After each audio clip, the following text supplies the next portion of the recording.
cristianismo que se aproximou de Roma, ele não obedece às determinações do texto bíblico. E ele sai para as representações plásticas das divindades. E esse Papa do século VI, ele vai dizer o seguinte, tem uma desculpa, ele vai dizer o seguinte, é que a Europa é dominada pelos povos ágrafos, pelos povos que não conhecem a escrita. O cristianismo é a religião do texto escrito, da Bíblia. De que maneira nós ensinamos o cristianismo para as pessoas ágrafas, para as pessoas analfabetas? De que maneira você vai ensinar o cristianismo para eles, se eles não sabem ler? Então, segundo esse Papa, segundo essa bula, eles vão utilizar as imagens para propagar o cristianismo. Mas esse só foi o primeiro passo, depois vieram os outros. Mas ele fez ali um adendo. Há uma nuance, ele diz o seguinte, nós não vamos cultuar imagens, nós vamos cultuar por meio das imagens. Não as imagens, mas por meio delas nós vamos chegar aos princípios cristãos. Toda a cultura artística do Ocidente, no final, dependeu dessa bula, desse Papa, não é isso? Imagina o que seria a cultura do Ocidente se o cristianismo romano, o cristianismo todo-poderoso, até o século XVI, que no século XVI você tem as reformas, mas até o século XVI você tem, pelo menos no Ocidente, não no Oriente, né? Mas no Ocidente você tem uma espécie de monolitismo cristão, não tem? Você tem uma religião cristã. É no século XVI, com as reformas de Lutero, Calvino, etc., é que apareceram outras religiões cristãs. Então imagina o que seria a cultura artística e a cultura tucura, a cultura propriamente da história, se o cristianismo não tivesse desobedecido os textos bíblicos. O que teria sido? Como é que teria sido a história cultural do Ocidente? É um elogio que eu estou fazendo à igreja. A igreja trouxe a cultura clássica. Ela manteve a cultura clássica numa Europa de populações ágrafas e que não conheciam a escrita. Bom, pessoal, então, esse orador, olha, a figura não é tridimensional, ela é bidimensional. Por que você não tem a tridimensionalidade? Porque a tridimensionalidade é a representação da matéria.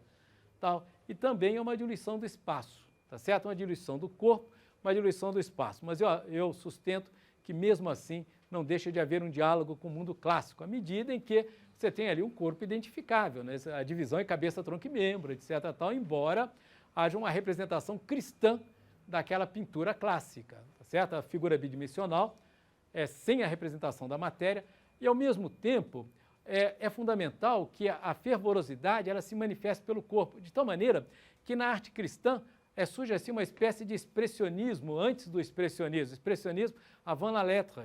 Por exemplo, a intensificação do olhar, a expressão facial é sempre muito intensa. O que significa isso? Não é expressionista, quero dizer que isso que eu falei é uma bobagem. O expressionismo só aparece no século XX, como nós sabemos, tal, com o movimento da Ponte, ali na Alemanha, mas eu estou dizendo que é um expressionismo avant la lettre, para usar a expressão francesa. É um expressionismo muito antes do expressionismo, já que as expressões dos rostos dessas figuras retratadas pelos artistas cristãos, essas expressões têm que manifestar um sentimento de tensão religiosa que elas trazem dentro delas próprias. Então, você tem uma intensificação do olhar, por exemplo, é o que é essencial. É isso que eu chamei de um expressionismo séculos antes do expressionismo, né? Um expressionismo efetivamente avant la lettre, tá certo? Essa é muito curiosa, também no final do século III, é uma orante também, chama-se o cubículo da Donna Velata, porque ela está coberta com véu, tá vendo? Esse é um túmulo, é um arconsolium, efetivamente, não é uma lócula simples, tal, deve ser um túmulo de uma autoridade cristã, de destaque do império, de um senador, porque quando alguns senadores, mesmo antes do Edito de Milão do Constantino, haviam se tornado cristãos. Teve até um senador romano chamado Pudens, senador Pudens, antes do Edito de Milão do Constantino. Ele se tornou cristão e a casa dele era o local de culto. Tanto que atualmente essa casa existe em Roma, chamada Casa de Santa Pudenciana. É verdade, que se transformou atualmente numa igreja em Roma, Santa Pudenciana, porque esse senador chamava-se Pudens, era um senador romano que se tornou cristão antes da medida de liberação do cristianismo tomada ali pelo Constantino.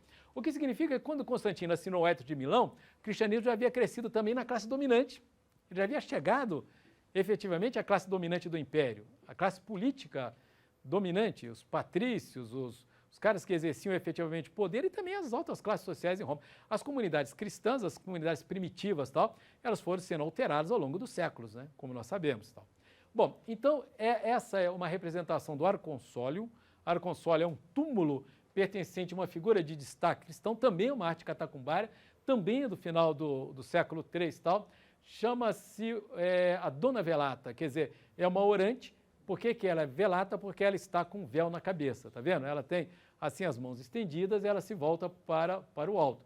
Novamente, você tem uma sugestão do espaço, o espaço ele não é retratado tal de uma maneira muito detalhada tal, e a figura é efetivamente bidimensional, e ela se volta para o alto. Essa é a figura da orante.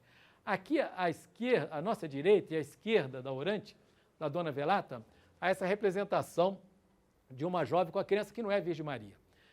Não há fixação iconográfica dessa figura, ninguém consegue efetivamente explicá-la. Por que não é a representação da Virgem com a criança? Que a representação da Virgem com a criança ela vai surgir depois, não aqui no final do século III. E o culto da Virgem, né, no Ocidente, ele ocorre antes, mas ele só se generaliza a partir do século XII, tá certo? Com a Igreja Gótica, com a Catedral Gótica. Como é que se chama a grande Catedral Gótica francesa, que não é francesa, nem parisiense? Mesmo as grandes catedrais góticas, por exemplo, existentes em França, tem o nome de Nossa Notre-Dame. Você tem a Notre-Dame de Paris, não tem? Você tem a Notre-Dame, Nossa Senhora de Chartres, não tem? Tem a Nossa Senhora de Amiens, tá vendo?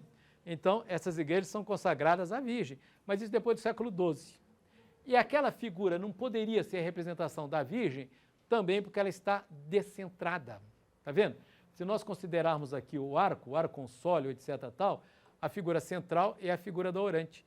Então, ela não pode estar representando a Virgem com a criança. Por essa razão, que se fosse a representação da Virgem com Cristo, seria ela o centro da composição e não a Dona Velata, tá certo? Que é a figura central. Então, olha, diluição do corpo, diluição do espaço e a manifestação da fervorosidade da alma, do sentimento religioso, pela expressão, sobretudo, do rosto. Ela volta-se os braços para o alto, tem uma intensificação do olhar. Aqui há uma informação que é efetivamente essencial, é que no cristianismo paleocristão, no cristianismo primitivo, não há escultura. Por que não há escultura? Aliás, a escultura monumental, ela vai desaparecer da arte cristã, a escultura monumental, porque isso aqui trata de uma escultura, mas ela é feita com material leve e ela é em pequenas dimensões. A grande escultura, a escultura monumental, tridimensional, etc. tal. Bom, em suma, a figura com 3 dimensões, a escultura com 3 dimensões, escultura monumental em 3 dimensões. Tá? Ela desaparece, monumental no sentido de escala. O monumental não significa escala, né? Monumental significa aquilo que é guardado na memória, de monumento é memento, não é isso? Mas monumental no sentido de escala, ela vai desaparecer da história do Ocidente por causa do cristianismo. O cristianismo se opõe à escultura, o cristianismo oriental, a arte ortodoxa não tem até hoje escultura. E por que há uma oposição do cristianismo à escultura? Há oposição por 2 razões. Primeiro, porque a escultura é muito matéria, muito matérica, para usar o lugar comum. A escultura em 3 dimensões, por exemplo, é muita matéria, não é isso? Então, e como há uma desmaterialização, uma visão negativa do corpo no cristianismo, quer dizer, o fundamental não é o corpo, mas aquilo que se encontra, aquilo que nós não observamos, aquilo que está além do corpo. Quer dizer, como eles começam a entender o corpo como prisão da alma, o essencial é você representar aquilo que está além do corpo, tá? Ou é a tensão religiosa, a fé, o sentimento religioso ou a alma. E, portanto, não há matéria, tanto que você tem uma diluição da matéria. E na escultura isso é difícil, porque a escultura é muito matérica. E o segundo aspecto é que os cristãos primitivos, a arte paleocristã, desconfiavam que aquelas esculturas eram representações de divindades pagãs. E que de fato eram, em grande parte, não é isso? Tanto que quando o cristianismo domina o império, há uma associação do cristianismo com o império, quando o cristianismo se torna a religião oficial do império, as esculturas são destruídas. Você tem ali uma espécie de iconoclastia cristã. Por que sobraram poucas esculturas da antiguidade? Porque os cristãos destruíram. Houve uma destruição. Ali uma espécie de iconoclastia. Iconoclastia é destruição de imagens, né? Então, uma oposição à escultura. Quais as esculturas efetivamente trabalhadas pelo cristianismo? São aquelas em pequeníssimas dimensões, feitas com material absurdamente leve, como é o caso dessa, que é osso, é uma pequena escultura em osso de alguns centímetros, tal, é muito pequenininha, tal, ela é do final do século III, e ela está no Museu de Latrão, no Vaticano, ela está no Vaticano, em Latrão, no Museu de Latrão. É um território que atualmente, depois de 1929, né, depois do Tratado de Latrão, que é governado pelo Papa, que é a última autoridade absolutista sobre a terra, tal, manteve esse legado do Império Romano, fica no poder para a vida, só se ele renunciar, que há alguns casos de renúncia, né? Poucos, mas há. Bom, ela está no Museu de Latrão, final do século III, é uma escultura em osso, mas vejam que é uma escultura feita com material leve, em pequenas dimensões, e novamente volta àquele tema comum, aquele tema que consegue unir os princípios cristãos com os princípios clássicos. Qual é? É o tema do bom pastor. É um pastor que leva a ovelha nas suas costas. Deve estar se referindo àquela parábola maravilhosa de Cristo, tal, o pastor que abandona 99 ovelhas para ir atrás da ovelha perdida. É legal, né? Mas é engraçado, eu acho que essa parábola, ela não é tão cristã, ela me lembra assim, um pouco o heroísmo homérico, aquelas figuras homéricas, tal, vai lá procurar a ovelha perdida e traz nos ombros, tal, né? Ele resgata o pecador, não é? Todos se salvarão.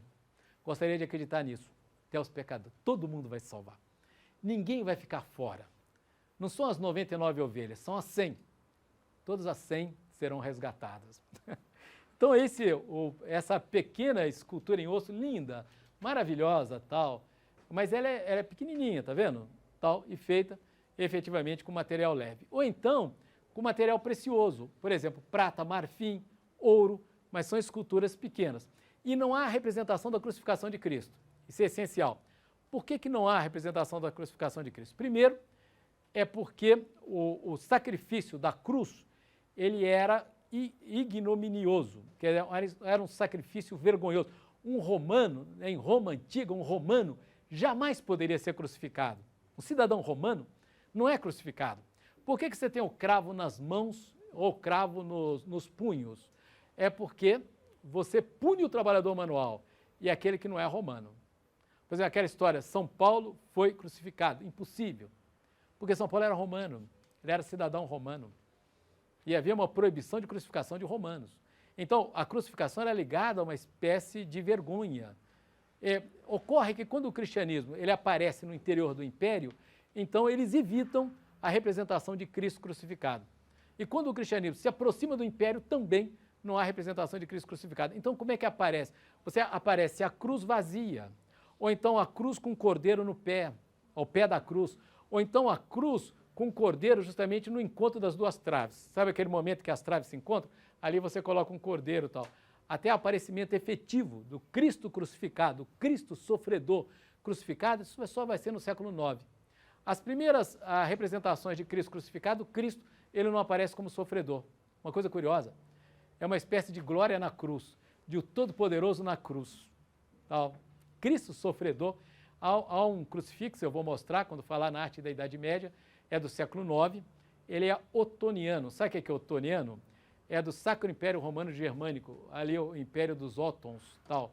É um crucifixo do século IX, um crucifixo do século IX, em que aparece, no século IX, aqui nós estamos no século III, final do século III. Lá no século IX, na Idade Média, é a primeira representação de Cristo na cruz sofredor.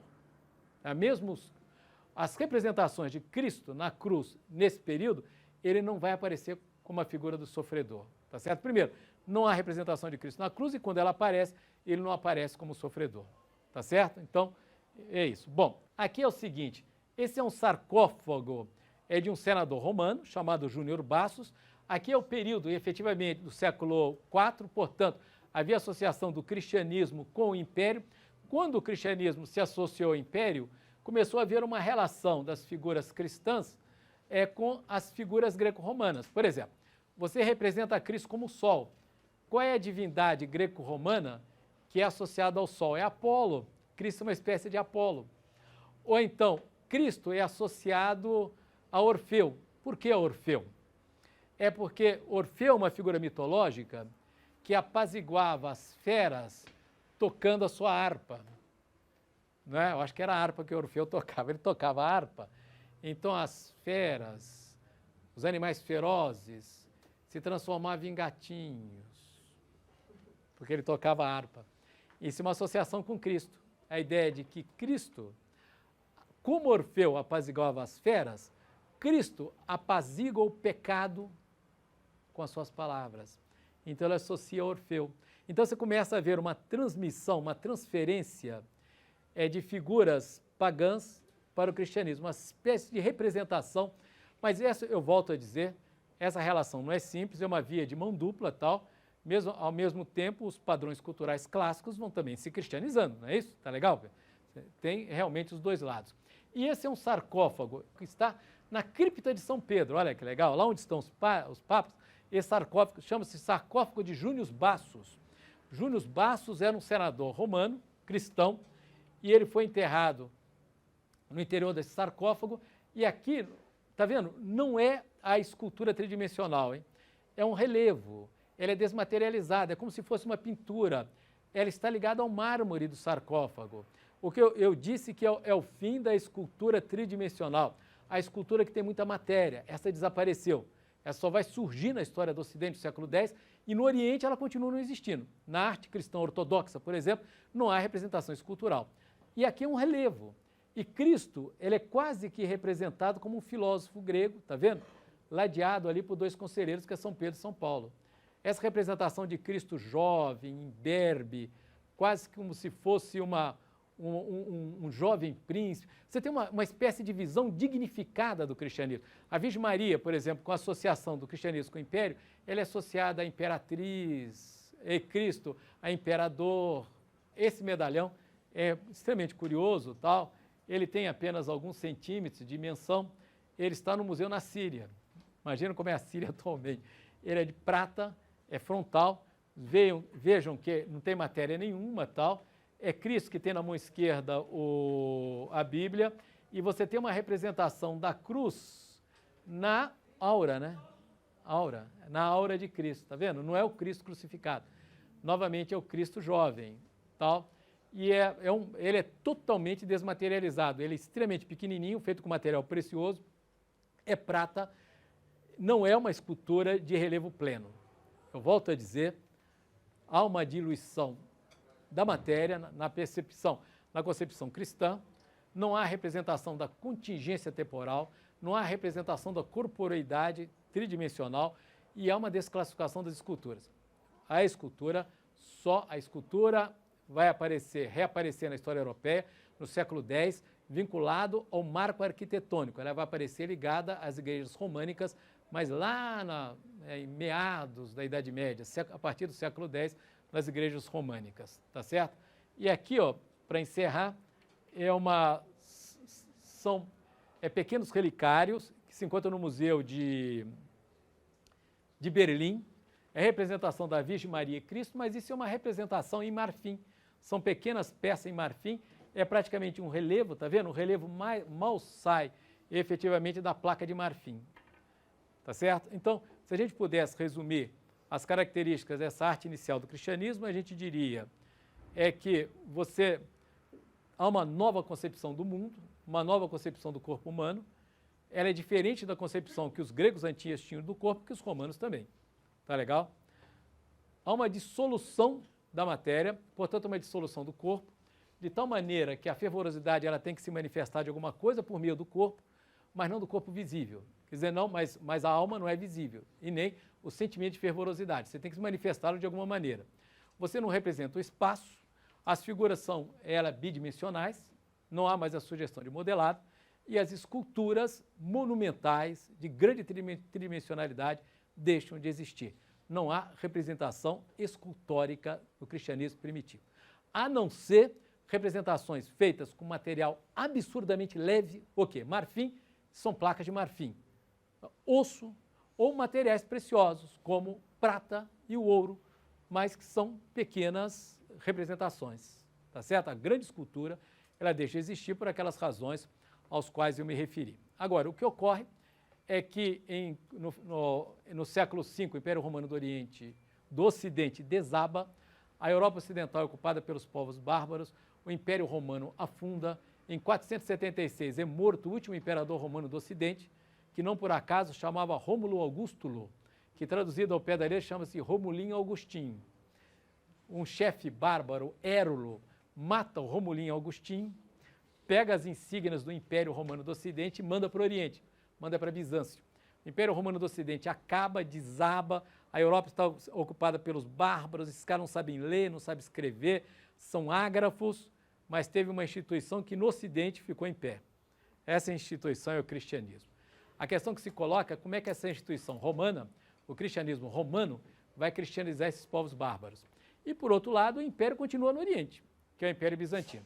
E no Império Bizantino, aí é uma manifestação cultural e artística excepcional, aí já não é mais cristianismo primitivo ou arte cristã primitiva, mas é um estilo cristão internacional que se chama arte bizantina, que a gente vai se referir nos próximos capítulos.